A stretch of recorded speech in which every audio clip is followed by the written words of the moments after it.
Welcome to Forever Classic Games. I'm Alex McCumbers, and today is just kind of one of those days where I fire up some footage and just gush about a game I really like for 10 minutes. So this is BPM, Bullets Per Minute. I've been playing it for the past couple weeks.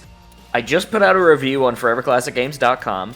I gave it a 9 out of 10. This game is fantastic. It is a roguelite first-person shooter that's got a lot of flavors of like Doom 2016, so you have this like industrial mixed with the mythological elements. It's a lot of Norse mythology in this one in particular.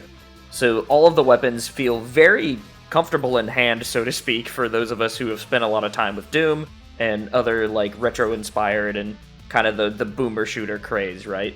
But this is the big difference here is that everything has to be done to the rhythm of the backing track. And so that's what that UI element is in the middle of the screen next to the crosshair.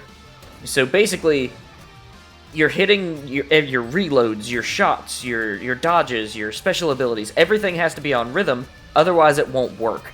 And you'll see sometimes in the footage, like my reticle goes red, that means I missed a beat. So right here, fighting Ymir, I ended up missing a couple notes there, and that's why like my gun just didn't go off. And so this game is like super addictive. Especially once you get the hang of it. Like, I really struggled the first probably hour that I played it, because it wasn't quite wrapping around my head, because I play drums, and so I subdivide things in my head pretty good.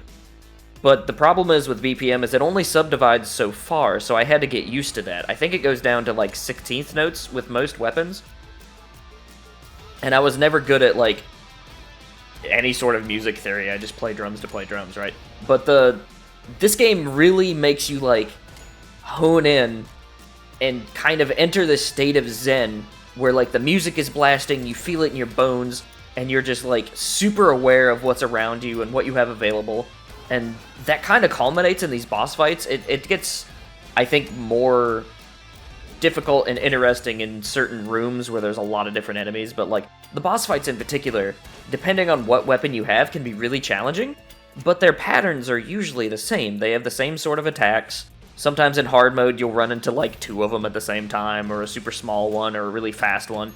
But overall, things are predictable. And in a way that's kind of to the game's detriment, because you always go through the same levels. The rooms are randomized, but the like actual place is always the same. And the soundtrack is always the same, and the boss is always the same, even though there's, again, slight variations of the bosses. And so, because of that, you can kind of learn the album, so to speak, and use that to your advantage as a player.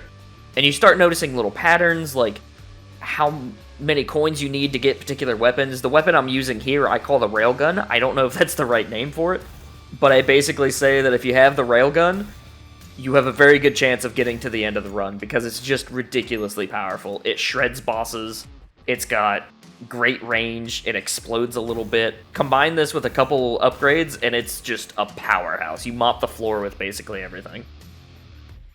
And so, that is another kind of like criticism to the game, is sometimes it ramps up so much, and you end up being so overpowered that it just makes the game kind of trivial. But sometimes you also run into rooms where you just like are given a really bad hand and are immediately screwed, and you'll end up at no health in a matter of seconds. I think it's starting to tune in a little bit, because I already feel like since the game has officially launched, certain enemies feel more manageable than they did before. There's these shield enemies that really give me a hard time, because they're invincible, of course, whenever you shoot them in the shield, and they have a tendency to track you really well. And so my solution so far is to just dodge in successions of like 3, but as soon as you see the shield guy, you gotta go kill him, because he is dangerous. And that's kind of like my favorite aspect of most first-person shooters like this, like knowing the types of dangers that I'm in, reacting to that, and then using whatever tools I have to the best of my abilities to make it out alive. And BPM does that really well, and it blows my mind, because it's such a small project. It's by All Interactive. I think this might be the first game they've actually, like, developed and published under that name. And for their first time, this is incredible. I mean, we're not going to get console ports for at least another 6 months. So they're planning in 2021 to put it on, presumably, Xbox, PlayStation, maybe Switch. But for now, like, the way this game is out there is such a good foundation because you can build on this, right?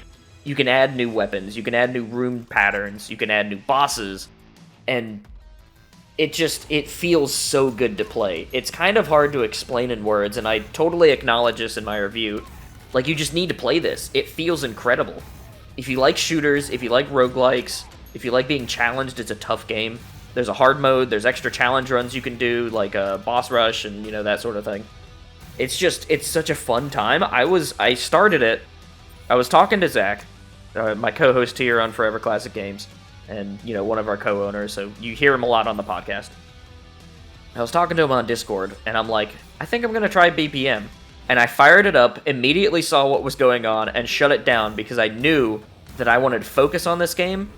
I didn't want to be distracted at all. So I was like, ooh, I gotta play this later. This might be incredible, actually.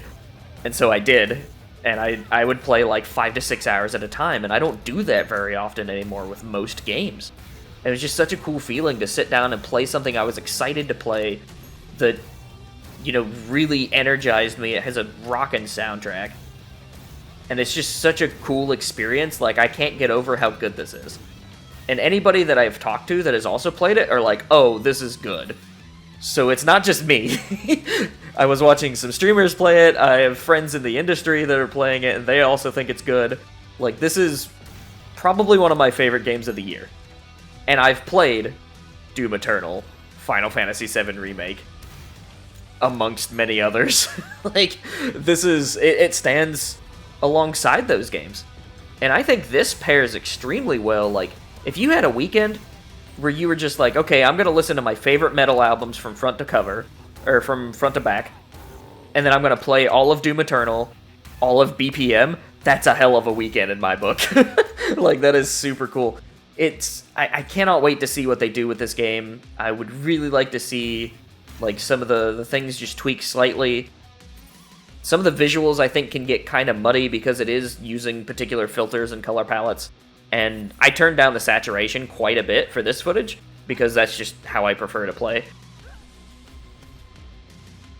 So yeah, I would love to see certain things improved. I would love to see things added. And I just think that this is the sort of game that could have a very long tail to it. And if they choose to do that, that would be super cool because I like what I play here. So, I don't know. Guys, I'm going to just let the footage roll for the rest of the video.